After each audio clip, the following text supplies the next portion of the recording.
Hey, what's up guys, this is Theo from Concept. So if you are someone who sells phones or any kind of electronic gadgets and is interested in designing something that will bring your product out, well, this video is for you. So today we are going to create this in Adobe Photoshop. So let's just get started.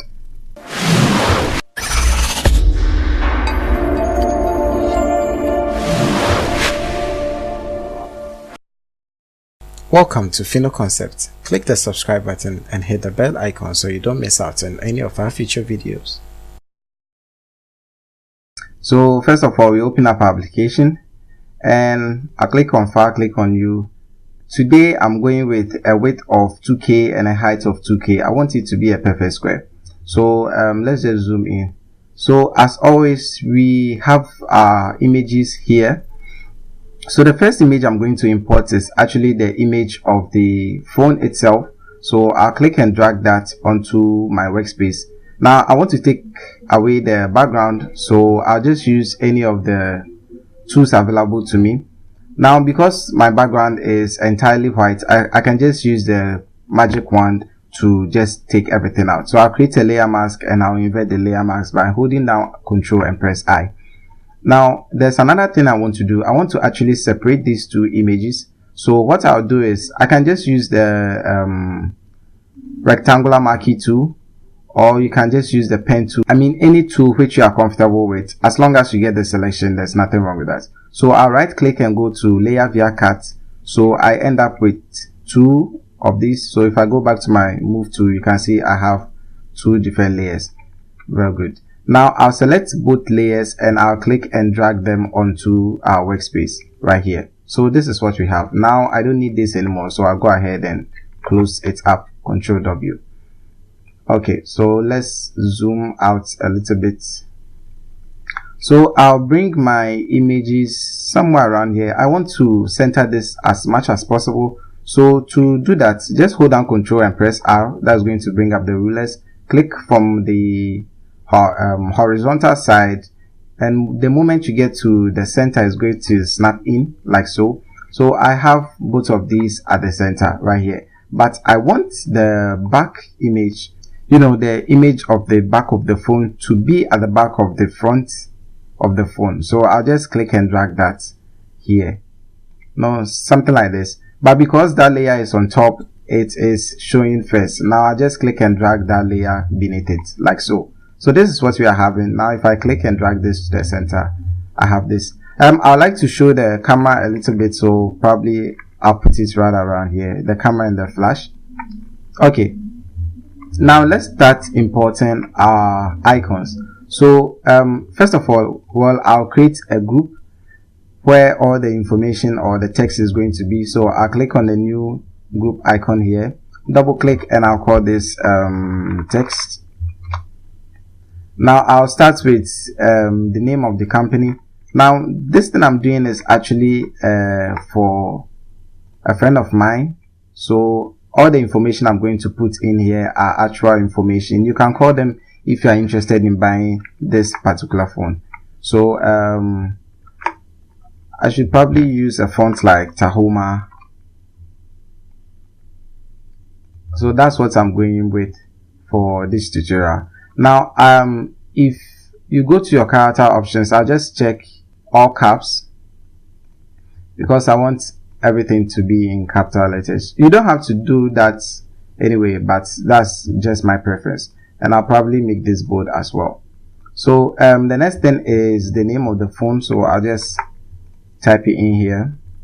Now I'll make this very, very bold, so let's try 36. Okay, so I think 36 is good for me. I'll click and drag this probably around here. So you know what, let's bring these images a little bit down so that our icons can go over here.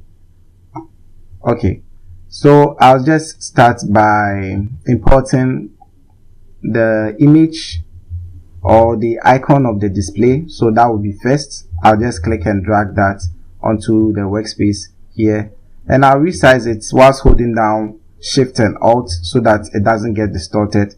If you don't hold down Shift and Alt, this is what you are going to get, but if you do that, then it's going to resize keeping those proportions in mind. So obviously I'm not going to make it this big, so I'll just, again, using my rulers, I'll just click and drag probably around here so that I can get a fair idea of where all the icons are going to be. So for the first part, which is the touchscreen, I'll just make sure I resize this within that particular range that I've created for myself. So something like so is okay for me. So that's this. I'll just copy that information, I'll paste it in here. So 5.9 inches, probably reduce the size to about 18. Then the rest of the information will be here. So it's a 1080p.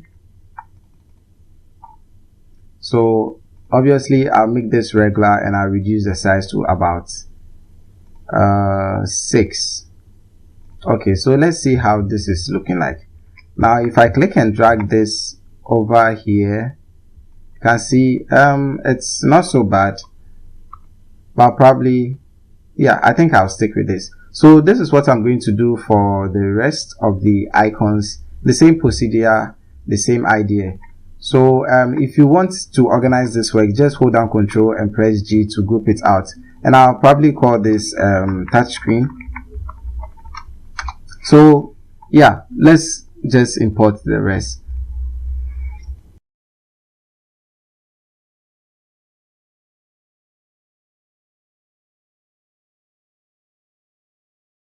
Okay, so I'm done, but unfortunately the text is too big for all of them. So you know what, I'll group all of these various features like so that anytime I open it up, I can just dive in. I'll probably group this as well and call this image.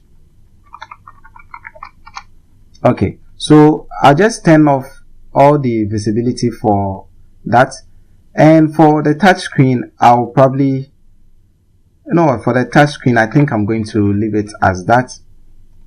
For the Android version, obviously the text here is a little bit too big, so I'll go with probably 12. You know what, I think all the big ones should be 10 and the small ones should be somewhere, let's say 3 or 4. Okay, I think 5 will be okay, so let's just go with 5 for all the huge text.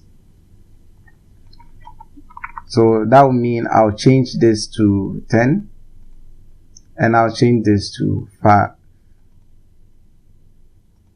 So let's quickly do the same for all of these, then I'll get back to you guys.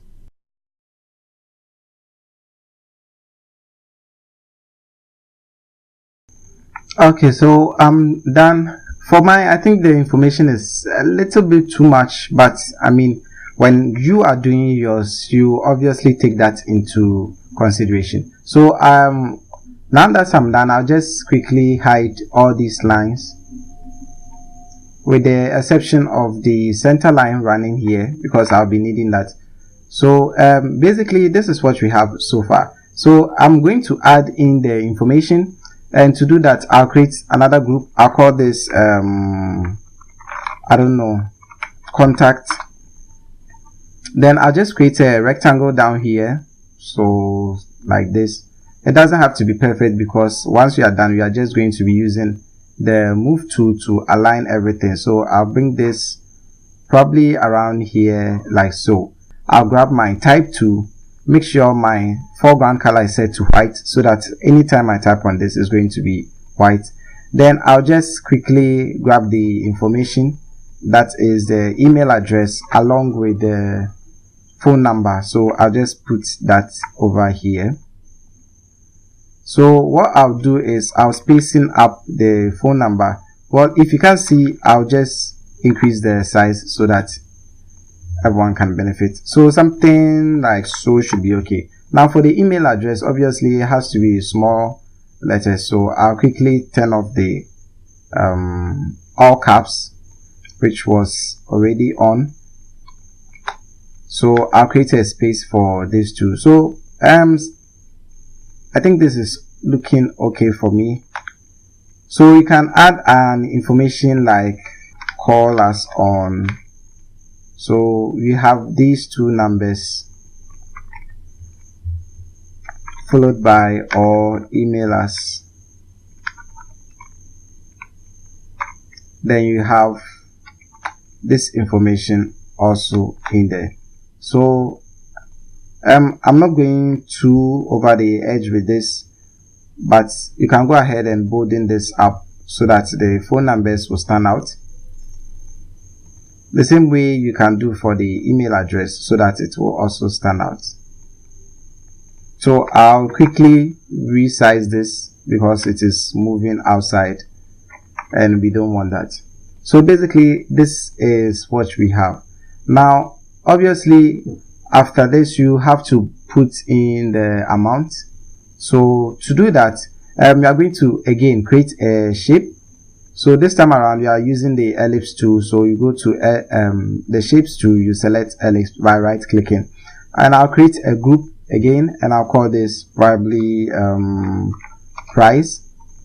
Sorry, I want it to be caps, price. So you click one time, you make sure that the width and the height are the same so that you get a perfect circle.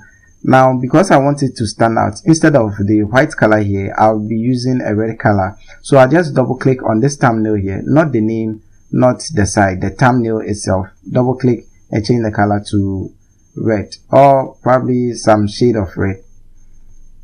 Then I'll type in the price. So the price I'll just copy and paste from here. So I'll put this in, and I'll obviously increase the font to 30. I'll bolden this up. And you know what, let's bring this somewhere around here. Then we put the currency somewhere around here. So not too much, something like so should be okay. Now for every design, one important factor is the background. So obviously we can't just use this background because it's looking a little bit too not nice. So I'll just make sure that the background is selected here so that anything I do will be beneath all of these groups. I'll just go to the adjustment panel. I'll create a gradient, but before that let's just make sure we select a color we want to use. So I'll go with a color like blue, not too blue. So the color code is 0068D2. so if you want to use that, you can also use that. So I'll go to the adjustment panel, I'll click on gradient, and I'm going to set it to radial, and I'll reverse it so that it's fades from white to blue when it is leaving the edges. So you can go ahead and increase the scale, but I think I'm okay with 100, so I'll just leave my scale at 100. So this is what I'm having. Probably if the blue is a little bit too much, you can just double click, you go to this gradient here, you click on it, then you select the specific color you want from here. So I'll probably make mine a little bit lighter at this edge and a little bit deeper at this edge, or you can make it light on both edges. I mean, it's basically the same thing. Well, not the same thing, but you get the idea. Anyway, so yeah, you know what, I'm just going to increase the size of the font so that it also stands out. And once I'm done, we are going to create a shadow for this. So to do that, I'll just create a new layer beneath the layer of the group of the image, which is right here. Then I'm going to create an ellipse. So I just create a circle like this. Now if you want to know more about how to create shadows, I have a dedicated video of it. I'll leave it linked in the description below so that you can find out more if you need more insight. So I'll double click on the thumbnail because it's a shape, and I'll select black for this. Now what I'll do is I'll right click on the layer and I'll go to rasterize layer. I want to flatten it out so that I can apply filters to it. So I'll go to filter, I'll go to blur, and I'll apply a Gaussian blur. About 10 should be okay, so I'll just leave the radius at 10 and I'll click on OK. Now with this, you can also resize it anytime you want. So that's what I'm going to do right now. Something like this should be okay. So basically that's it. So thank you guys for watching. If you like this video, please give it a thumbs up. If you like to watch more of our videos, don't forget to hit that subscribe button. And as always, don't forget to share with your family and friends. This is Theo from Fino Concepts, and I'll see you guys in the next one.